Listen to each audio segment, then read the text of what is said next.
Саламатсыздарбы балалар? Бүгінгі сабағымыздың тақырыбы химиялық реакция теңдеулері бойынша есептеулер. Енді термохимиялық теңдеулердің басты ерекшелігі оларда жылу эффектісінің шамасы көрсетіледі. Реакцияның жылу эффекті көрсетілген химиялық реакциялар термохимиялық теңдеулер деп аталады. Мысалы, мына кез келген біз алдында экзотермиялық және эндотермиялық реакцияларды өткен кезде оларды Q-мен белгілейміз, плюс Q немесе минус Q әрпімен. Енді бұл жерде бізде ол Q-дің орнына шамалар берілген. Мысалы 402, 572 деген сияқты.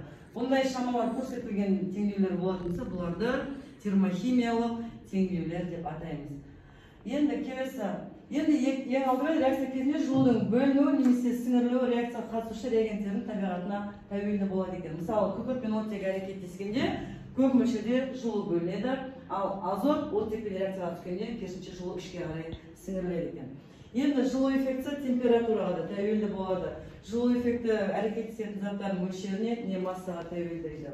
Мысалы, көмірді немесе ағашты соғырын көп жақсаңдар, ол жерде жылу бізде көп мөлшерде сыртқа немесе бөлмеге беріледі. Біз одан көп мөлшерде жылу алады екенбіз. Енді мысалға сендерге қазір есептерді шығару жолын көрсетейік, қалай шығарылады. Бірінші есеп. Реакцияның термохимиялық теңдеуі бойынша 5 кг көмір жанғанда қанша жылу бөлінді деген есеп берілді. 5 кг көмірді жаққанын қанша жылу бөлінгенін табуымыз керек. Ол үшін теңдеуді жазып аламыз. Және бізде 5 кг немесе 5000 грамм көмір берілген, оны төбесіне 5000 жазып қоямыз. Жылудың төбесіне X киложоуль белгісі жазамыз. Енді көміртектің эмерін тауып аламыз. Эмері бізде салыстырмалы молекулалық массасында есептегенде 12 грамм шығады. Сонда бұны пропорциямен есептейміз. X тең қараймыз. 5000-ді 402-ге көбейтеміз. Одан кейін 12-ге бөлеміз. Сол кезде қараймыз қанша жылу бөлінгенін. 167.600 киложоуль жылу бөлінген екен. Енді келесін есептеуді тура осылай. Мысалға массасы 4 грамм күкірт жаққанда 37,1 киложоуль жылу бөлінді дейді. Енді күкірт оксиді түзілу реакциясының термохимиялық теңдеуін жазыңдар деп тұр. Ол теңдеуді жазу үшін бізге берілген массаны жазып қоямыз 4 грамм және жылу 37,1 киложоуль берілген. Табу керек екінші жылуды. Мысалға, мынау теңдеуді жазып аламыз. Күкірт пен оттекті қосқан кезде SO2 және жылу бөлінді дейді. Мынау жылу белгісіз жылу болып тұр. Ал басындағысы 4 грамм күкіртте 37,1 жылу бөлінсе, сонда 32 грамм күкіртте қанша жылу бөлінеді деп тұр. Сонда X пен табамыз тағы да пропорциямен 32-ні 37-ге көбейтіп 4-ге бөлеміз. Сонда мынау бізде 297 киложоуль жылу бөлінеді. Сонда реакция теңдеуін осылайна астына жазып қойсақ болады екен. Көрдің бе? Түсіндік па? Сендер мына жерде тапсырма тұр. Қазір қараңдаршы, жаңағы слайдтағы тапсырмаларға қарап, өздерінің ойларында тұрса, осыны шығарып көріңдерші, шығарылады екенсіңдер. Сосын тақтаға шығарып көрейік. Осы тапсырманы мына есепті берілгені тұр, қаны шығарып көреміз.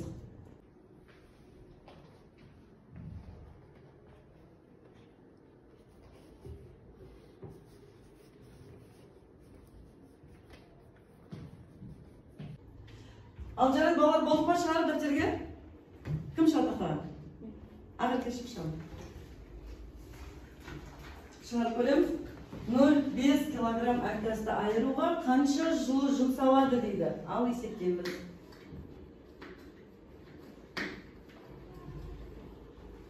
Жазай қалай берілгені.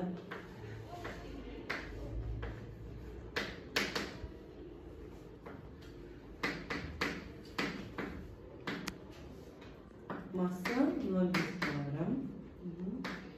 Немесе қанша болды? 500 грамм дұрыс. Келесі табу керек. Не табамыз? Құлды жылуды табамыз.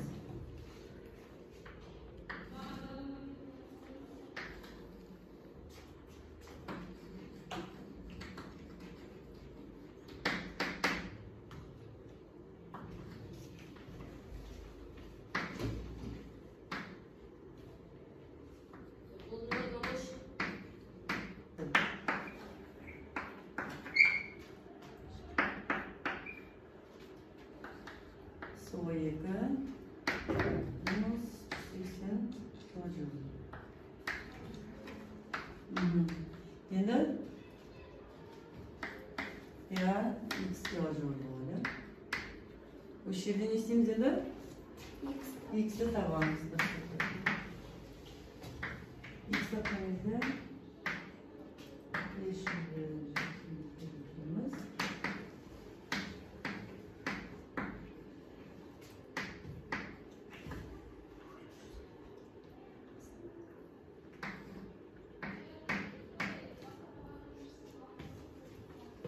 Oldu.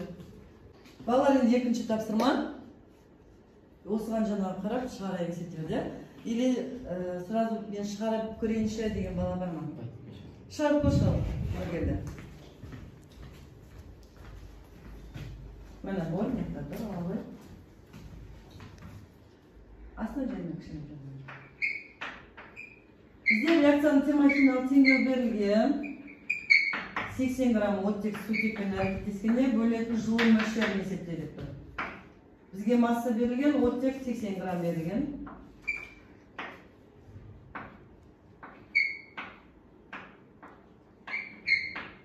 Дұрыс, масса 80 грамм. Табу керек нені? Тағы да жылуды табуымыз керек. Енді реакция теңдеуін істейміз.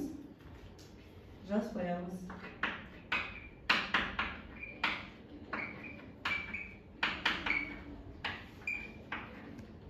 Угу. 570 килоджоуль дейміз.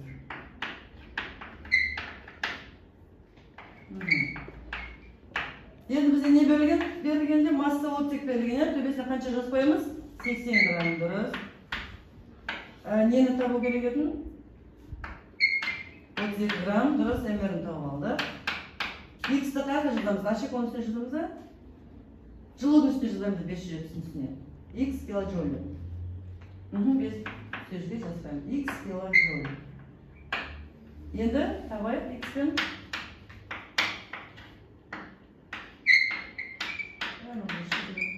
80-ді 570-ге көбейтеміз, бөлеміз 32-ге. Ал енді осыны есептеп ары қарай шығарамыз.